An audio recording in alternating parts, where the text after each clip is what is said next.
गोंदिया जिल्हा परिषद अंतर्गत बालकल्याण विभागामध्ये 85 लाखाचा घोटाळा झालेला आहे। तिथं प्रशिक्षण न करता काही एनजीओनी परस्पर नेत्यांच्या आशीर्वादाने आणि अधिकाऱ्याच्या आशीर्वादाने हा घोटाळा केलेला आहे। यासाठी त्या अधिकाऱ्यांवर तसेच त्या एनजीओवर आणि त्यांचे संगनमत झालेले नेत्यांवर सुद्धा कारवाई व्हायलाच पाहिजे आणि या एनजीओला ब्लॅकलिस्ट करण्याचं काम लवकरात लवकर या सरकारने केलं नाही तर आम्ही रस्त्यावर मोठे आंदोलन करू। आणि या प्रकारचे जे घोटाळे आहेत ते महाराष्ट्रामध्ये कोणत्या कोणत्या ठिकाणी झालेले आहेत।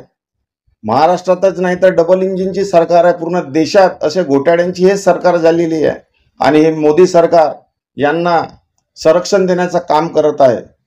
तरी आज या सरकारला आम्ही वॉर्निंग देतोय, असा गरिबांच्या पैशाचा समजा नुकसान होत असेल तर आम्ही पूर्ण देशभरातील जनता रस्त्यावर उतरू आणि यांना धडा शिकवू।